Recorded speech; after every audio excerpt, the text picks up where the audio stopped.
Exit പോളിൻ്റെ കാര്യം വാർത്തകളിൽ കുറേ വന്നതാണ്. പിന്നെ രാഷ്ട്രീയ നേതാക്കന്മാർ, പ്രമുഖ നേതാക്കന്മാരൊക്കെ സംസാരിച്ചു കഴിഞ്ഞു. എക്സിറ്റ് പോൾ നേരത്തെയും കേരളത്തിൽ വന്നിട്ടുണ്ട്. ഇന്ത്യയിലാകെ വന്ന എക്സിറ്റ് പോളുകൾ അതുപോലെ ശരിയല്ല എന്ന് തെളിഞ്ഞിട്ടുമുണ്ട്. വന്ന എക്സിറ്റ് പോളിലെ ഒരു പ്രത്യേകത, രണ്ട് മുന്നണികളും തമ്മിലുള്ള മത്സരത്തിൽ കേരളത്തിൽ അടുത്തടുത്താണ് നിൽക്കുന്നത്. നെക്ക് ടു നെക്ക് എന്ന് പറയുന്ന തരത്തിലാണ്.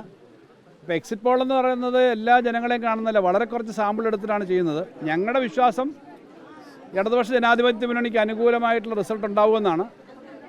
കാരണം ഞങ്ങൾ നേരിട്ട് ജനങ്ങളുമായി സഹകരിച്ച് അവരോരോരുത്തരോടെയും സംസാരിച്ച് അവരുടെ പ്രവർത്തിച്ചിട്ടുള്ള ഒരു വിലയിരുത്തലാണ്. ആ വിലയിരുത്തലിൻ്റെ അടിസ്ഥാനത്തിൽ എക്സിറ്റ് പോളിൽ വന്നേക്കുന്ന കണക്കുകൾ വിശ്വസിക്കാൻ കഴിയില്ല. കൂടുതലും ജനങ്ങളുടെ ഇടതുപക്ഷ മുന്നണിക്ക് അനുകൂലമായ ഒരു വികാരമായിരിക്കും. കാരണം അതിനകത്തെല്ലാം പറയുന്നൊരു കാര്യം, ഗവൺമെൻറ് 10 വർഷക്കാലം ഭരിച്ച ഒരു ഗവൺമെൻറ്റിന് നേരെ സാധാരണഗതിയിൽ വലിയ തോതിലുള്ള അസംതൃപ്തികളൊക്കെ വരാമല്ലോ. കാരണം 10 വർഷം ഭരിച്ചതാണ്. പക്ഷെ ജനങ്ങൾ വോട്ട് ചെയ്യാൻ പോകുമ്പോഴും പറയുന്നത്, ഈ ഗവൺമെൻറ് ഉണ്ടായെങ്കിൽ മാത്രമേ എല്ലാ മേഖലയിലെ ആളുകളുടെ ജനക്ഷേമകരമായ പ്രവർത്തനങ്ങൾക്ക് തുടർച്ച കിട്ടൂ, അതുപോലെ തന്നെ സമാധാനം ഉണ്ടാവൂ, നാട്ടിലെ ക്രമസമാധാനം, മതനിരപേക്ഷത ഉറപ്പാക്കുന്ന കാര്യം എല്ലാം ഉള്ളത് ഈ ഗവൺമെൻറ് എന്നാണ് ജനങ്ങൾ ചിന്തിക്കുന്നതെന്നാണ് ഞങ്ങൾ മനസ്സിലാക്കിയത്. ക്ഷേമ പെൻഷൻ മുതൽ സർക്കാർ ജീവനക്കാരുടെ ജോലിയും ശമ്പളവും പെൻഷൻകാരുടെ ആനുകൂല്യങ്ങളും ഓരോ മേഖലയിലുള്ള കാര്യങ്ങളും ചെയ്യാൻ കഴിഞ്ഞിട്ടുണ്ട്. അപ്പോൾ അതുകൊണ്ട് ഇടതുപക്ഷ ജനാധിപത്യ മുന്നണിക്ക് അനുകൂലമായി തന്നെയായിരിക്കും വിധി വരുന്നതെന്നാണ് ഞങ്ങൾ പ്രതീക്ഷിക്കുന്നത്. ജനങ്ങളാണല്ലോ ആത്യന്തികമായി എല്ലാ കാര്യവും തീരുമാനിക്കുന്നത്. അതുകൊണ്ട് എക്സിറ്റ് പോൾ വെച്ചിട്ട് നമുക്ക് ഈ കാര്യങ്ങളെ പറ്റിയൊന്നും അഭിപ്രായം പറയാൻ കഴിയില്ല. നല്ല ഇടതുപക്ഷത്തിന് അനുകൂലമായ റിസൾട്ടായിരിക്കും വരുന്നതെന്ന് തന്നെയാണ് ഞങ്ങൾ പ്രതീക്ഷിക്കുന്നത്.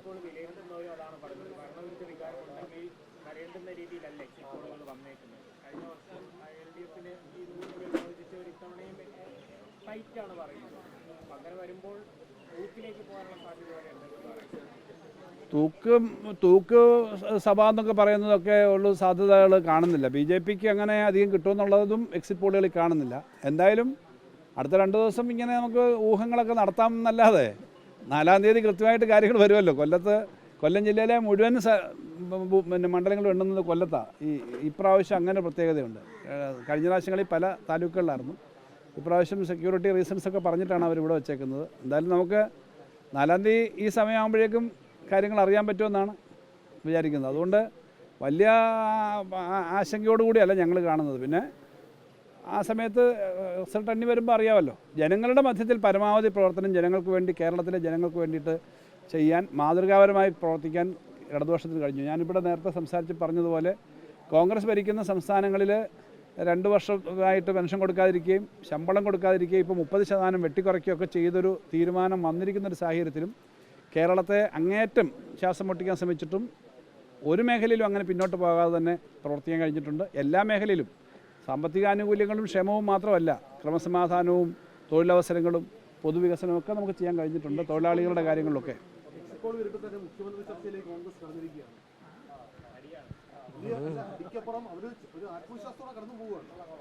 അല്ല, അത് അവരങ്ങനെ ഒരു പിന്നെ ചർച്ചയൊക്കെ ചെയ്ത് നേരത്തെ ചർച്ചയൊക്കെ ചെയ്യുന്നതല്ലേ. ചർച്ച ചെയ്യട്ടെ, അവർ ചർച്ച ചെയ്യുന്ന അവരുടെ കാര്യമല്ലേ.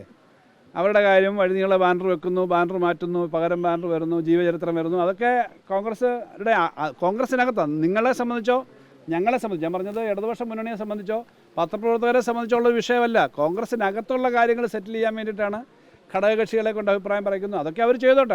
അവരുടെ സ്വാതന്ത്ര്യത്തിൽ നമുക്ക് കടന്നു കയറാൻ പറ്റത്തില്ലല്ലോ. അതവർ ചെയ്തോട്ടെ.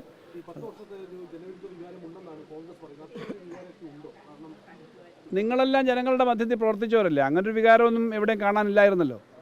ജനവിരുദ്ധ വികാരം അങ്ങനെ ഇല്ല എന്ന് മാത്രമല്ല, ഈ കാര്യങ്ങൾ ഇത്രയും കൊണ്ടുപോകാൻ പറ്റിയത് ഇടതുപക്ഷ ഗവൺമെൻറ് ആയതുകൊണ്ടാണ് എന്ന് ജനങ്ങൾ പറയുന്നുണ്ട്. അപ്പോൾ അത് എല്ലാത്തിനും 100 മാർക്കൊന്നും ഒരു മേഖലയിലും ആളുകൾ ഇട്ട് കാണത്തില്ല. പക്ഷേ നല്ലപോലെ നന്നായി കൊണ്ടുപോകുന്നുണ്ട് എന്ന നിലയിൽ തന്നെയാണ് ജനങ്ങൾ പറയുന്നത്. എല്ലാ സ്ഥലത്തും നല്ല മത്സരങ്ങളാണെന്നാണ് ഞങ്ങൾ കണ്ടേക്കുന്നത്. ഒരു സ്ഥലത്തും ഞങ്ങൾ മുൻവിധിയോടുകൂടി കാര്യങ്ങൾ കാണുന്നില്ല. തെരഞ്ഞെടുപ്പാകുമ്പോൾ നല്ല മത്സരമാണ്. ജനങ്ങളുടെ അടുത്ത് ഇടതുപക്ഷത്തിന് പറയാനുള്ളത് ഇടതുപക്ഷം പറയും, മറ്റു പാർട്ടികൾ അവരുടെ കാര്യങ്ങൾ പറയും, മറ്റു മുന്നണികൾ അവരുടെ കാര്യം പറയും. ഞങ്ങളെല്ലാ തെരഞ്ഞെടുപ്പിനെയും എല്ലാ മണ്ഡലങ്ങളെയും വളരെ ഗൗരവത്തോടാണ് കണ്ടത്. ജനങ്ങളുടെ അടുത്തേക്ക് കാര്യങ്ങൾ പറയുന്നതിനൊരു അവസരമെന്ന നിലയിൽ ഈ തെരഞ്ഞെടുപ്പിൻ്റെ പ്രചരണത്തെ ഞങ്ങൾ കണ്ടിട്ടുണ്ട്.